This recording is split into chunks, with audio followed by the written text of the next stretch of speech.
माँ का बलिदान। सुनंदा जी अपने पति के पार्थिव शरीर के सामने बैठे उन्हें एक टक से निहारे जा रही थी। उसे अब तक यकीन नहीं हो रहा था, क्योंकि कुछ घंटे पहले ही तो उसके पति उसके साथ हंसी ठिठोली कर रहा था, उसे आलिंगन में लेकर हंसते हुए बातें कर रहा था और कह रहा था कि हम दोनों को तो मृत्यु भी जुदा नहीं कर सकती। तभी सुनंदा ने घबराकर उसके मुंह पर हाथ रखते हुए कहा था, मृत्यु का नाम भी मत लेना, मैं अंदर तक कांप उठती हूँ। ऐसी बातें कभी मत बोला कीजिए, शुभ शुभ बोला कीजिए। तभी उसका पति बोला, अरे सुनंदा, तुम भी पागल हो, ऐसा भी कभी होता है क्या? मृत्यु का नाम लेने से मृत्यु आ जाती तो सारी दुनिया ऐसे ही खत्म हो जाती।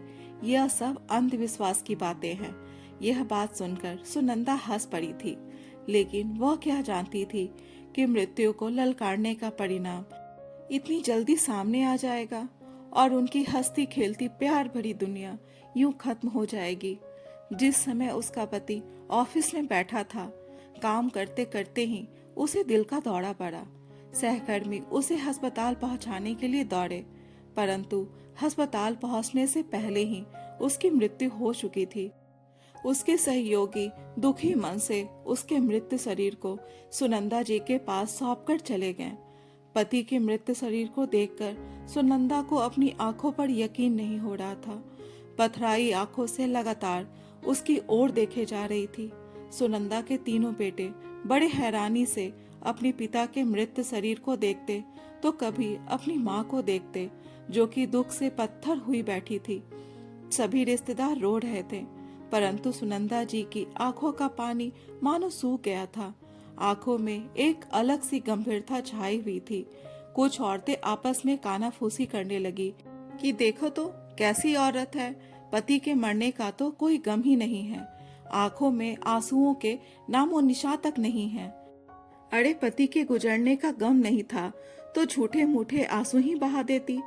तभी पास बैठी एक औरत, जो कि डॉक्टर थी, कहने लगी, इसका रोना बहुत जरूरी है, वरना इसको दिल का दौरा भी पड़ सकता है।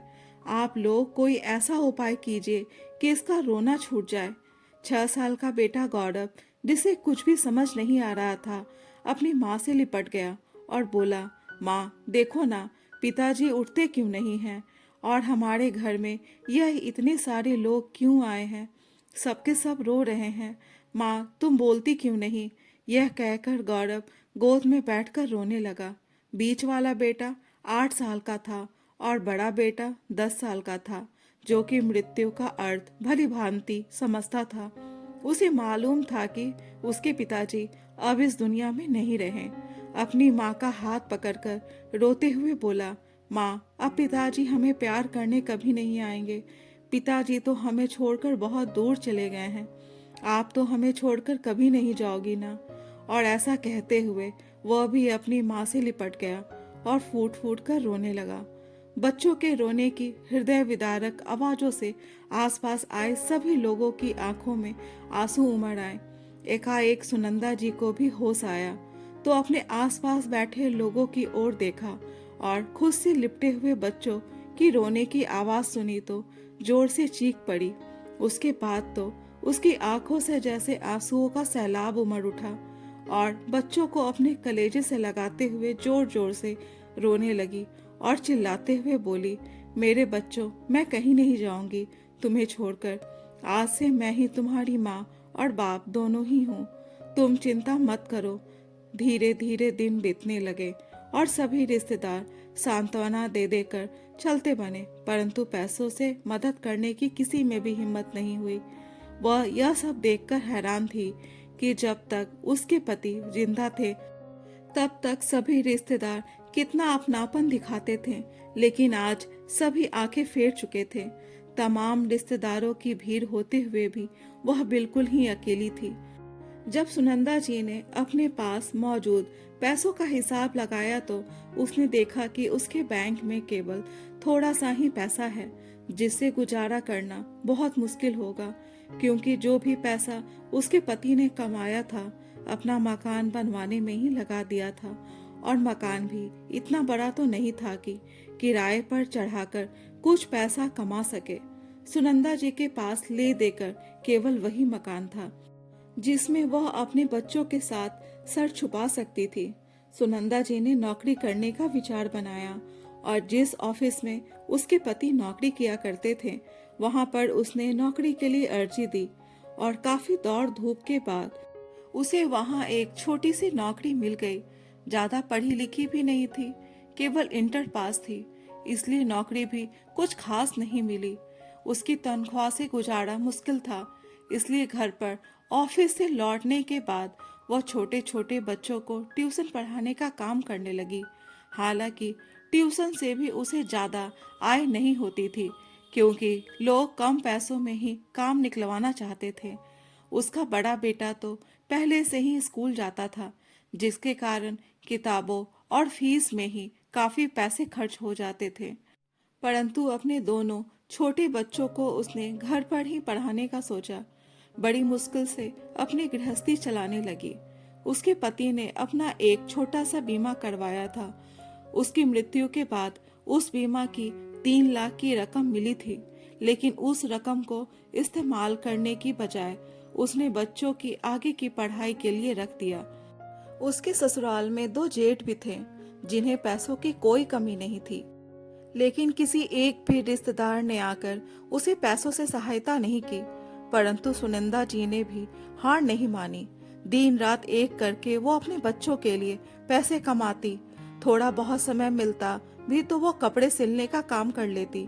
सब कुछ मिलाकर उसे इतने पैसे मिल जाते थे कि घर खर्च जैसे तैसे चल जाए।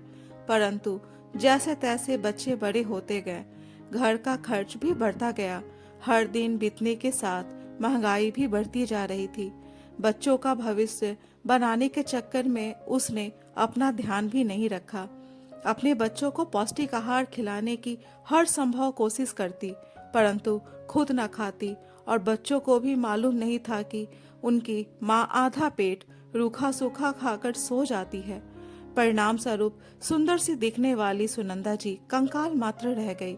अच्छा भोजन न मिलने और चिंतित रहने के कारण वह समय से पहले ही वृद्धावस्था की तरफ बढ़ रही थी, परंतु उसे अपनी फिक्र नहीं थी। उसकी सुबह अपने बच्चों की चिंता से शुरू होती थी और रात को बच्चों को लोरी से सुलाते हुए खत्म होती। तीनों बेटे पढ़ाई में काफी तेज थे। सुनंदा जी अपने बच्चों को उच्च पदों पर बिठाकर अपने पति की इच्छा पूरी करने की हर संभव कोशिश कर रही थी।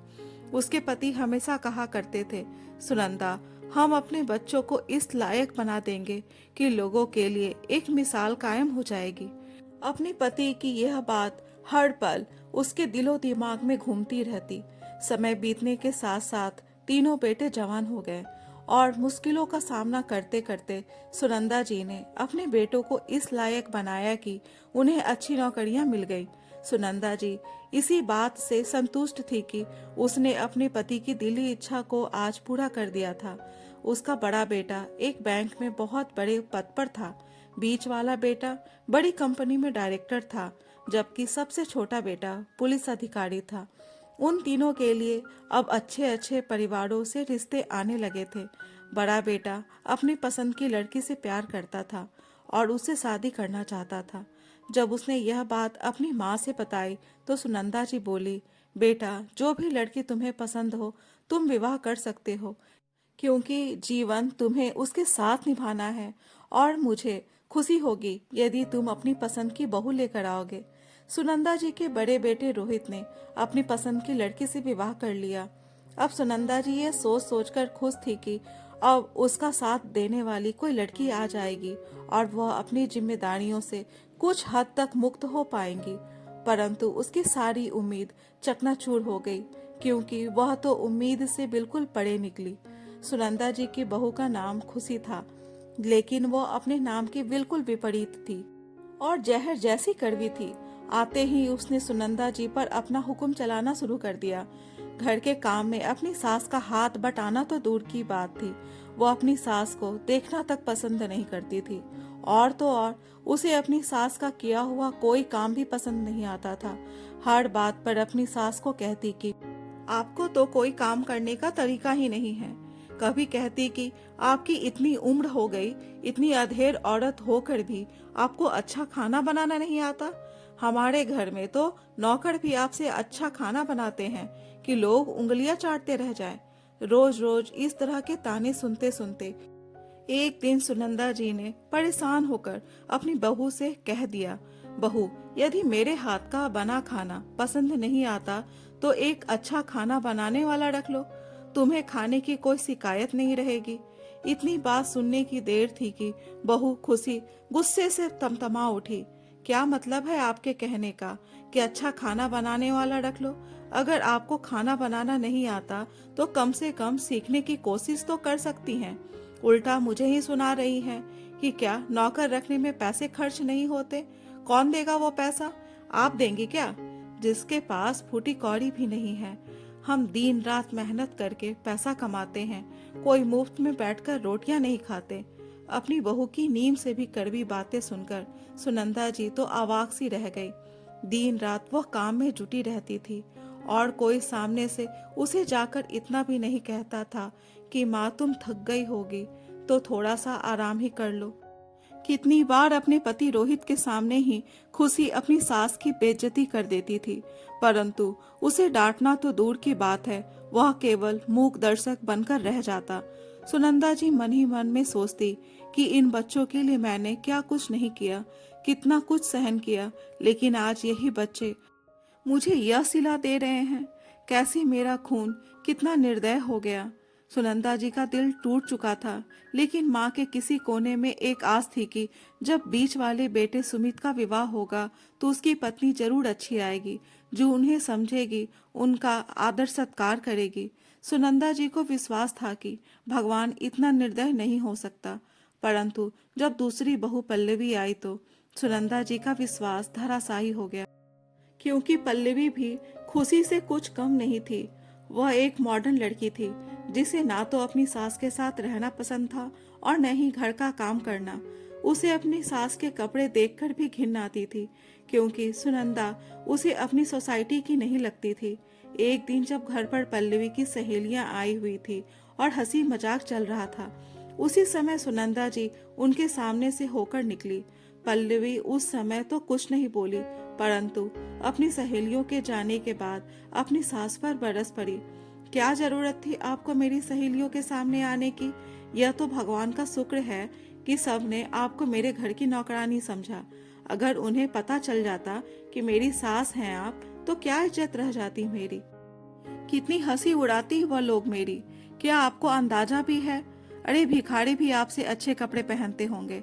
मैं इतनी हाई प्रोफाइल होकर ऐसी गंवार सास के साथ रहती हूँ, यह देखकर मेरी कितनी इज्जत उछाली जाती। आज तो किसी तरह मेरी इज्जत का फालूदा होते होते बच गया। लेकिन अब मेरी बात कान खोलकर सुन लीजिए। अब जब मेरे रिश्तेदार या मेरी सहेलियों में से कोई भी घर पर आया हो तो आप रसोई घर से बाहर मत आया करो। सब सामान तैयार करके रख दिया करो और नौकर बाहर आकर ले आएंगे। यह सब पल्लवी ने अपने पति सुमित के सामने कही। सुनंदा जी मन ही मन सोच रही थी कि मुझे लगा कि सुमित अपनी माँ के लिए पत्नी के मुंह से ऐसी बातें सुनकर अपनी पत्नी को जोरदार डांट लगाएगा और कहेगा कि वह मेरी माँ है, उनके साथ इज्जत से बात किया करो। परंतु उल्टा वह भी अपनी माँ पर ही बरस पड़ा। माँ, पल्लवी ठीक कह रही है, आपको हमारे स्टैंडर्ड का ध्यान रखना चाहिए। जिस ढंग से आप रहती हैं, जैसे कपड़े पहनती हैं, उससे तो आप एक नौकरानी से ज्यादा कुछ नहीं लगती। अपने बेटे की यह बातें सुनकर सुनंदा जी स्तब्ध रह गई। आज उसे अपनी परवरिश पर शर्म आ रही थी। उसे ऐसा लग रहा था कि आज उसकी अपनी ही परछाई उसकी हंसी उड़ा रही है। उसका एक मन तो हुआ कि जोर से चीख कर अपने बेटे को बोले कि कभी एक साड़ी भी लाकर दी है क्या मुझे, या कभी कुछ खरीदने के लिए थोड़े से पैसे ही दिए होते। जो कुछ मेरे पास था सब कुछ मैंने तुम लोगों पर खर्च कर दिया। पहले ट्यूशन लिया करती थी और अब तो वह भी नहीं करने देते, क्योंकि उनकी इज्जत पर दाग लगता है। और तो और दिन भर काम करती हूँ, तब भी तुम्हारी आंखों में खटकती हूँ, और अगर काम ना करूँ तो उसमें भी तुम्हारी पत्नियों को परेशानी होगी। यह मकान मेरे नाम पर है, जिसमें तुम लोगों ने 3 मंजिल खड़ी कर दी है, लेकिन फिर भी मुझे रहने के लिए एक कमरा तक ना दिया। मेरी चारपाई बरामदे में लगी है। किसी को भी इस बात का आभास तक नहीं कि सर्दियों में मेरी क्या हालत होती है। सुनंदा जी मन ही मन यह सब बातें बोलते जा रही थी, लेकिन उनकी हिम्मत नहीं थी किसी से कुछ कहे। हिम्मत करती भी तो कैसे, क्योंकि जिस स्थिति से वो गुजर रही थी उसकी स्थिति उससे भी बदतर हो जाती। सुनंदा जी के सबसे छोटे बेटे गौरव ने भी अपनी पसंद की लड़की से शादी करके अलग घर ले लिया। झूठ मूठ भी एक बार ना बोला कि माँ कुछ दिन तुम हमारे संग रह लो। आज की जो एक डोर, जो किरण बन अभी तक मन के किसी कोने में टिमटिमा रही थी, वो भी चकनाचूर हो गया। कहा जाता है कि दुख की रात के बाद दोबारा सुख का सवेरा जरूर आता है, परंतु उसके जीवन में तो रात का अंधेरा छटने का नाम ही नहीं ले रहा था। उसका शरीर दिन प्रतिदिन कमजोर होता जा रहा था। जबरदस्त सर्दी में भी बर्तन धोने के कारण उसे खांसी आने लगी थी। वह रात भर खांसते रहती, परंतु किसी को भी कोई चिंता नहीं थी। ना ही किसी ने जरूरत समझी कि माँ को डॉक्टर को दिखाया जाए। बहुएं तो पढ़ाई थी, लेकिन उसके अपने बेटे भी उसे मुंह मोड़ चुके थे। वह यह सोच सोच कर हैरान होती कि पुरुष तो निष्ठुर होते हैं, परंतु एक औरत उससे भी ज्यादा दूसरी औरत के प्रति इतनी निष्ठुर कैसे हो सकती है। वो सोचने लगी कि समय का पहिया ऐसे घूमेगा, कभी सोचा तक ना था। पति के गुजरने के बाद तो मैं पूरी तरह से टूट चुकी थी, लेकिन इन बच्चों की अच्छी परवरिश के लिए अपने गम को दिल के किसी कोने में दबाकर इनके लिए क्या कुछ नहीं किया। लेकिन आज जब मेरी औलाद मुझे यह दिन दिखाएगी, तो अब तो जीवन जीने की कोई अभिलाषा ही नहीं है। दोनों बेटे रोहित और सुमित ने अपना मकान खूब अच्छे से सजाया था। पैसों की कोई कमी नहीं थी, परंतु अपनी माँ पर एक भी पैसा खर्च करना उन्हें बहुत बड़ा बोझ लगता था। लेकिन कहते हैं कि भगवान के घर में देर है, अंधेर नहीं, और जो जैसा करता है वैसा ही काटता है। उन दोनों के घर में कोई औलाद नहीं हो रही थी। यही एक दुख दोनों बेटों और बहुओं को खाई जा रही थी कि उनकी कोई संतान नहीं थी। काफी इलाज करवाया, पूजा पाठ करवाया, पानी की तरह पैसा बहा दिया, लेकिन जो काम सबसे जरूरी था वह काम उन्होंने नहीं किया। किसी के दिमाग में यह नहीं आया कि वह माँ जिसे दिन भर अपमानित किया जाता है, जिसे बोझ समझा जाता है, उस माँ का आशीर्वाद सबसे ज्यादा जरूरी है। ऊपर से रोहित की पत्नी खुशी बीमार पड़ गई। सारे टेस्ट करवाने के बाद पता चला कि उसकी दोनों किडनियां खराब हो चुकी हैं। डॉक्टर ने जल्द से जल्द किडनी का इंतजाम करवाने की हिदायत दी, नहीं तो कुछ भी हो सकता था। पूरे घर में हाहाकार मच गया, परंतु ऐसा कौन था जो अपनी किडनी दे सकता था। सभी को अपनी अपनी पड़ी थी। नसीब का खेल देखिए। जो बहू ने सुनंदा जी को असहनीय दुख दिए थे, अपने शब्दों के तीखे प्रहार से उनका सीना छलनी कर दिया था, उसी बहू के लिए वह बेचारी अपनी किडनी देने को तैयार हो गई।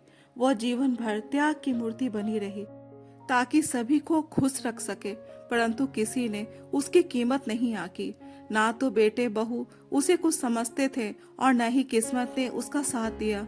सुनंदा जी के इस फैसले पर उसके पड़ोसी बिस्तर पर बीमार पड़ी। उसकी बहू खुशी के पास आए और बोले, खुशी बहू, तुम तो बहुत किस्मत वाली हो जो तेरी सास इतनी अच्छी है कि बेचारी खुशी खुशी अपनी किडनी तुझे देने को तैयार हो गई। नहीं तो आजकल ऐसा त्याग कौन करता है। माँ करे तो समझ में आता है, लेकिन सासू माँ जो इतनी कमजोर और बुजुर्ग है, वह तुझे किडनी देने को तैयार है। इतनी बात पर खुशी बोली, तो कौन सा बड़ा एहसान कर देंगी। कब्र में पैर ही तो लटकाए बैठी है। उन्हें भी तो पता है कि वह कुछ ही दिनों की मेहमान है, और अगर अपने बेटे के परिवार के लिए नहीं करेंगी तो किसके लिए करेंगी। खुशी की बात सुनकर सुनंदा जी को बहुत हैरानी हुई और परोशन उसका मुंह ताकती रह गई। सुनंदा जी बहुत बार सोचती कि ऐसे वातावरण से दूर निकल जाए, परंतु और कोई रास्ता भी तो नहीं था। जिन बच्चों को उसने इतने नाजों से पाला पोसा ताकि उसका घर का कोना कोना महक उठेगा, लेकिन उसने तो फूल के स्थान पर कांटे उगाए थे। पति की मृत्यु के बाद एक क्षण भी ऐसा नहीं था जो सुख शांति से भरा बीता हो। बीच वाला बेटा सुमित, जो कि डायबिटीज का मरीज था, अचानक उसका शुगर लेवल इतना बढ़ गया कि उसकी आंखों की रोशनी ही चली गई। अखबारों में निकाला गया कि जो कोई आंखों का इंतजाम करवा देगा उसे अच्छी रकम दी जाएगी, लेकिन आई बैंक में भी आंखें नहीं थी। इधर सुमित और पल्लवी दोनों चिंता से घुले जा रहे थे। एक दिन पंडित जी से पूछा तो उन्होंने कहा, ऐसा लगता है कि आप सभी ने किसी का बुरी तरह से दिल दुखाया है, किसी का अभिशाप लगा है जो इस घर पर बिजली बनकर गिर पड़ी है। परंतु इतनी उथल पुथल होने के बाद भी किसी की आंख नहीं खुली। सुनंदा जी के प्रति किसी के हृदय में दया नहीं आई। वह जितना सबके हृदय में अपने प्रति प्यार जागृत करने की कोशिश करती, उतना ही उनको खुद से दूर पाती। ना जाने क्यों उसके निर्मल प्रेम के झरने को उसके बेटे बहू देख नहीं पाए। अपने बेटे और बहू को इन मानसिक स्थिति से गुजरते देखकर सुनंदा जी से सहन नहीं हुआ। एक तरफ उसकी बड़ी बहू किडनी की बीमारी के कारण मौत से जूझ रही थी और दूसरा बेटा अपनी आंखों की रोशनी को खो बैठा था। यह सब हालात देखते हुए सुनंदा जी ने एक निर्णय लिया कि वह अपनी एक किडनी अपनी बहू को दान कर देंगी और एक आंख अपने बेटे को डोनेट कर देंगी। परंतु आंखें दान करने के विषय में डॉक्टर ने बताया कि एक जीवित व्यक्ति अपनी आंखें दान नहीं कर सकता। और जब किडनी देने के लिए चेकअप करवाया गया तो पता चला कि सुनंदा जी की जन्म से ही एक किडनी थी, जिस कारण वह किडनी डोनेट नहीं कर सकती हैं। डॉक्टर ने बताया, अम्मा जी, आपकी एक ही किडनी है जिसे निकालने पर आपकी मौत हो जाएगी। हम डॉक्टर का काम जिंदगी बचाना है, ना कि जान लेना। जीवित व्यक्ति अपनी आंखें भी दान नहीं कर सकता। ऐसा जानकर सुनंदा जी बहुत निराश हो गई। जीवन के प्रति उसका महत्व पहले ही नष्ट हो चुका था, क्योंकि जिस तरह का जीवन वह जी रही थी, मृत्यु उससे कहीं ज्यादा सुखदायी हो सकती थी।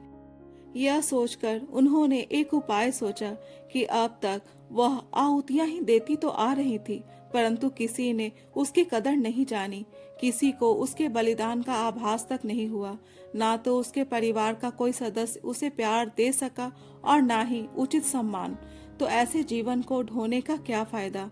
यह सोचकर वह एक फैसला कर चुकी थी, लेकिन उस फैसले को अंजाम देने से पहले उसने एक पत्र लिखा। पत्र लिखने के पश्चात उसने पास में पड़ी नींद की गोलियों की ओर नजर उठाकर देखा। अगले दिन सुबह जब सुनंदा जी अपने बिस्तर से नहीं उठी तो घर के सभी सदस्य हैरान थे कि हमेशा सबसे पहले उठ जाने वाली माँ आज उठी क्यों नहीं। जब बड़े बेटे रोहित ने उसे हिलाने की कोशिश की तो उसके आश्चर्य का ठिकाना न रहा। उसकी माँ हमेशा हमेशा के लिए एक गहरी नींद में सो चुकी थी। पास में पड़े पत्र पर नजर गई तो रोहित ने उस पत्र को उठाकर पढ़ा तो उसमें जो लिखा था उसे पढ़कर वह सुन्न पड़ गया। पत्र में लिखा था, मेरे प्यारे बच्चों, भगवान करे तुम सब हमेशा खुश रहो। तुम सभी के लिए मैं जीवन भर बलिदान करती रही, परंतु तुम में से किसी को इसका आभास तक नहीं हुआ। ना जाने कितनी बार मैंने अपने जीवन में घोर तपस्या कर जीवन में आए चुनौतियों का सामना किया, परंतु मैं अपने लिए जो प्यार और सम्मान तुम लोगों के मन में देखना चाहती थी वो ना देख सकी। शायद ईश्वर को यही मंजूर था और अब तो मेरे पास कुछ बचा ही नहीं न्यौछावर करने को। इसलिए सोचा कि अब क्या करूं जिससे तुम लोगों का जीवन भी संवर जाए और तुम मेरे प्यार को नाटक भी ना समझो। इसलिए आज मैं अंतिम बलिदान देने जा रही हूँ। यह मेरी सच्चे ममत्व और प्यार की अंतिम आहुति होगी, ताकि मेरी आत्मा को भी शांति मिल जाए और शायद तुम लोगों को भी मेरे प्यार और बलिदान का थोड़ा सा भी कद्र हो सके। यह आभास हो सके कि तुम्हें पाल पोस कर बड़ा करते करते मेरी झोली तो बिल्कुल खाली हो चुकी है। अब मेरे पास कुछ नहीं बचा। हाँ, बस एक सांसें बची है जिसका आहुति देकर इस संसार से विदा ले रही हूँ। जीवन भर मेरा मन प्यार के लिए तरसता रहा, परंतु अब मैं थक चुकी हूँ। मेरी आत्मा हमेशा हमेशा के लिए शांति चाहती है। मैं चाहती हूँ कि मेरी किडनी मेरी बहू खुशी को लगवा दी जाए, ताकि वह अपना जीवन सुखमय बिता सके, और मेरी दोनों आंखें मेरे प्यारे बेटे सुमित को लगवा दी जाए, जिससे वह जीवन का पूरा आनंद उठा सके। मैंने बहुत कोशिश की, परंतु मेरे जीते जी कोई भी डॉक्टर ना तो मेरी किडनी निकालने को तैयार था और न ही आंखें। इसलिए मैंने यह फैसला लिया है कि मैं हमेशा हमेशा के लिए इस दुनिया को छोड़कर चली जाऊं। अपने इस फैसले की जिम्मेदार मैं स्वयं हूँ। दरअसल वक्त की भट्टी ने मुझे इस हद तक जला दिया है कि मेरी चिता की तपेस भी उस जलन से कम होगी। अपने इस जिंदगी में दुखों के थपेड़े सहते सहते मैं जीते जी ही इतना मर चुकी हूँ कि मेरी मौत भी केवल एक रस्म होगी। पत्र पढ़ते पढ़ते रोहित की आंखों में आंसुओं की नदी बह निकली। उसे एहसास हुआ कि उन लोगों से कितना बड़ा गुनाह हो गया है। अपनी जिस माँ के कद्र उन्होंने पूरी उम्र नहीं जानी, आज वही माँ अपने बेटे और बहू का जीवन बचाने के लिए अपना शरीर त्याग चुकी थी। आज एक ममता की देवी ने अपने बच्चों के लिए अपना जीवन बलिदान कर दिया था और आज सुनंदा जी के बेटे बहू पछतावे के कारण फूट फूट कर रो रहे थे। परंतु इस पछतावे के लिए अब बहुत देर हो चुकी थी। माता पिता हमारे जीवन में अमूल्य धरोहर है, इसलिए उनके रहते हुए ही उनकी सेवा करो, उनसे प्यार करो, क्योंकि जब वो चले जाएंगे तो पछतावा तो होगा परंतु कुछ नहीं कर पाओगे। दोस्तों, ये कहानी कैसी लगी कमेंट बॉक्स में अपने विचार जरूर बताएं और कहानी अच्छी लगी हो तो कहानी को लाइक शेयर और चैनल को सब्सक्राइब जरूर करें। कहानी सुनने के लिए बहुत बहुत धन्यवाद।